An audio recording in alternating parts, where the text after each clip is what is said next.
Good morning, respected employers, my HR fraternities, friends and colleagues, and cross-functional friends and colleagues. Today, I am going to share something which, of course, is a management philosophy, a management principles, and managerial thought process, which a decade or more than a decade ago was at the peak of discussions, practices, implementations, at the thought level, at the action level as well across the organizations, more particularly the large organizations and medium size progressive organizations. That is 7S model of McKinsey. Why this topic has come into my mind today is in this COVID situation, business environment, socio-political environment, socio-economic environment is going in a turbulent phase, and there is no doubt that the business houses has to cope with or combat with the challenges bring forth or yet to bring forth by the COVID-19 and its plus and plus. So again this came to mind, maybe the organizations has to relook, revisit, review, and reorganize the entire organizational perspective, both at strategic and operational level, to combat with the situation, to sustain, to survive, and to grow. Let us go back to the topic of McKinsey's 7S model, which speaks of structure, strategy, skills, systems, shared values, style, and staff. This is a circle 7S model. There were debates.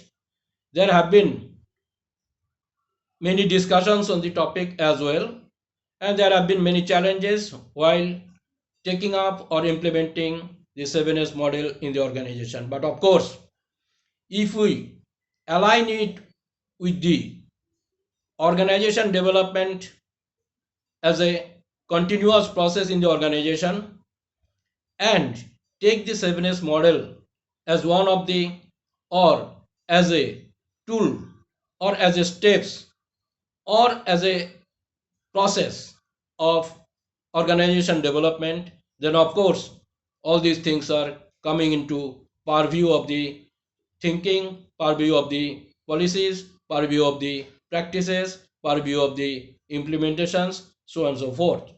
So all these are required, and organizations as of now, as the challenges forthcoming, has to relook whether in the process of organization development to combat with the present situation, this 7S model can be relooked into to implement for these purposes. Now, what does it do? It basically provides the strength to the organization to organize itself in such a way that culture of the organization, systems of the organization, manning of the organization, then style of the leadership, and values, shared values of the organization, which are to be accepted, implemented by each and individual functions, each and individual across the level in the organization. So how to do it? First thing to do is to make a short analysis of the present situation, where we are now or what is the current position. Then also make an analysis of what is going to happen 1 year down the line, 2 year down the line, 5 year down the line, and 10 year down the line given the scenario as of now and forecast of the future scenarios may come or may come and may come and will come probably. Third is, what should be the ideal situation in the present context or considering the present context. If the present context, or not if, it is fact, the present context is very much challenging to cope with the future demands in the organization. So these are becoming very much relevant to relook, revisit. And then comes to what to do. Prepare a roadmap. Prepare a roadmap, not theoretically, but making a very broadband, organized, accepted by everybody through training or workshop process, so that everybody understands the purpose of relooking, revisiting the organization and other parameters of the organization, and then develop a action plan collectively, and then go ahead for implementation of the action plan in PDCA mode: plan, do, act, and action. So implementing the action plan has to be there in terms of all the seven components of 7S model, that is structure, strategy, skills, systems, shared values, styles, and staffing, so on and so forth. Then of course implement and review continuously, consistently, comparing with the changes in the scenario, business scenario, and organizations internal scenarios as well, through the internal processes which we discussed in the balance scorecard or business scorecard processes. So these need to be very much categorically analyzed, analyzed, designed, derived, and road mapping, action planning, and plan do act, plan PDCA mode, plan do act, and plan do check and act. Sorry, plan do check and act, PDCA. So major issues coming in, why these may not happen, why failure may come, because it's a very challenging assignment or challenging task for the organizations to implement all the 7S in the organization, aligning with organization developmental process. Why it may fail? If goal setting is pure, or balanced business scorecard is not prepared dynamically, is not prepared in a very collaborative and structured way, then there is a possibility of failure or possibility of less effectiveness of the drive. Second is, it has to be aligned. All the 7S has to be aligned with one another.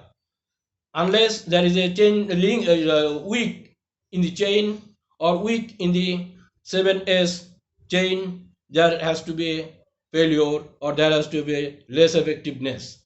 Third is inability or in ignoring the tracking of the progress, because every system has some challenges to act on and implement.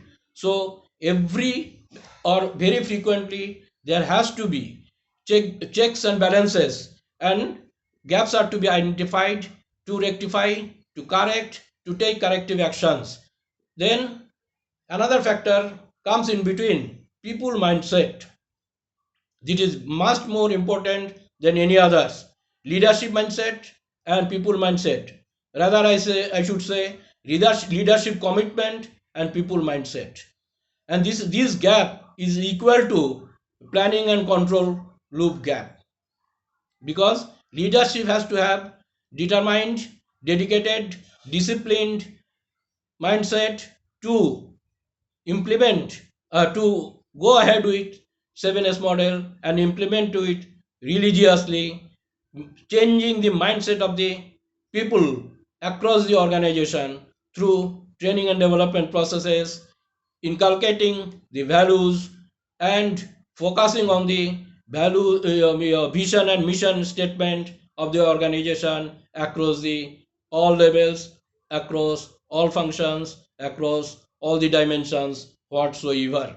And more importantly, every dimension or every S has to have a measured checklist, measurable checklist, which has to be measured in terms of numeric value as to where we are now, where we are progressing, what is the level of progress, what is the ratio of progress, and what gaps are there in between, what more actions has to be taken, where more focus has to be given, where there is lacking, how to overcome those lackings, and so on and so forth are to be practiced, are to be taken care of very catalytically, categorically, dedicatedly, in disciplined way and in honest way. And leading from the front has to be there by the top management. No way, there is no escape route for the top management to set mind to go ahead with organizational development, taking these 7S in alignment for combating with the present situation as also forthcoming situation for not only sustaining value but also survival and growth in the industry with the in the process. So structuring, restructuring, organizing, reorganizing, all these will come. Training and development, learning and development, individual development, all these are going to come into the purview in the process. So leadership has to be transformational as also competencies based. These two are fundamental thumb rule